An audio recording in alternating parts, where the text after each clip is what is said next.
दोस्तों, आप सभी को राधे राधे। राजू भाई यूट्यूब चैनल में आप सभी लोगों का स्वागत है।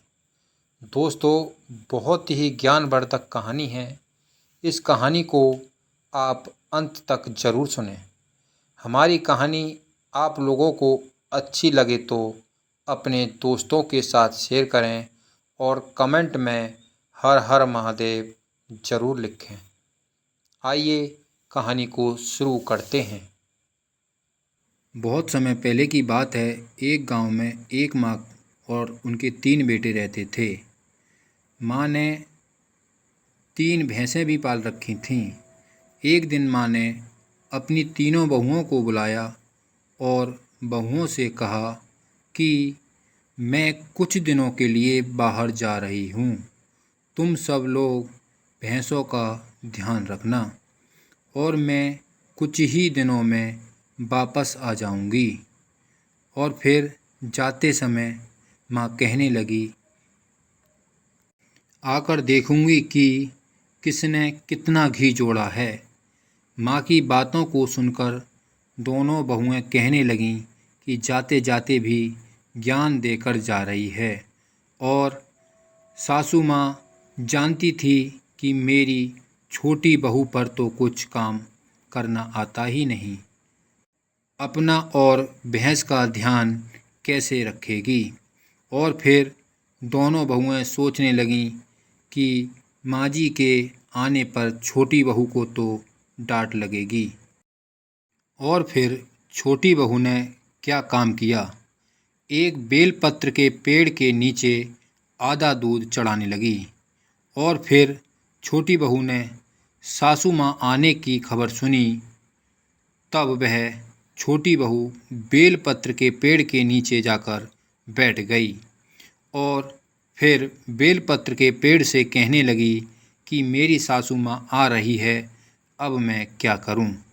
तब पेड़ में से आवाज़ आई कि तुम चिंता मत करो और कल मेरे पास आना। जो तुम्हें मैं चीज़ दूंगा वह अपने घर जाकर 4 खाली डिब्बों में डाल देना। वे सभी चारों डिब्बे घी से भर जाएंगे। और फिर छोटी बहू ने ऐसा ही किया। जो चीज़ पेड़ ने दी थी वो चारों डिब्बों में जाकर डाल दी।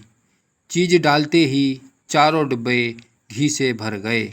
और फिर सासू माँ आने की खबर सुनते ही दोनों बड़ी बहुओं के पेट में तो बहुत खुशी होने लगी।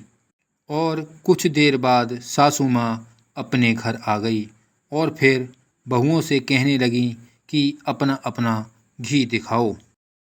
और फिर दोनों बहू एक एक घी का डिब्बा लेकर आ गईं। और फिर सोचने लगीं कि अब छोटी बहू पर डांट पड़ेगी। दोस्तों, एक बात याद रखना, जो दूसरों के लिए गड्ढा खोदते हैं उसमें खुद ही गिर जाते हैं। और फिर छोटी बहू घी के 4 भरे हुए डिब्बे को लेकर सासू माँ के सामने लाकर रख दिए।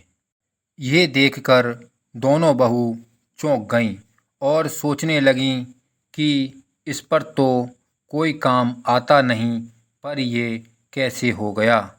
और फिर छोटी बहू कहने लगी कि माँ जी, आपके जाने के बाद मैं आधा दूध बेलपत्र के पेड़ के नीचे चढ़ा दिया करती थी।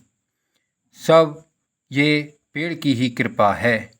सास ने छोटी बहू की ये बातों को सुनकर सासू माँ कहने लगी कि बेलपत्र की जड़ में दूध चढ़ाने से इतना पुण्य फल मिलता है तो हम भी इस काम को ज़रूर करेंगे।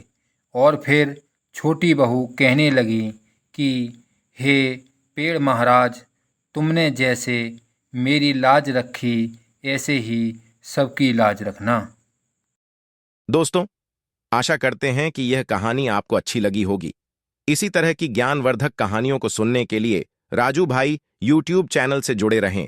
और यदि चैनल पर पहली बार आए हैं तो कृपया चैनल को सब्सक्राइब कर लीजिए और वीडियो को एक लाइक जरूर करें। कमेंट में हर हर महादेव लिखना ना भूलें दोस्तों। आज हमारी पूरी कहानी देखने के लिए आप सभी लोगों को दिल से धन्यवाद।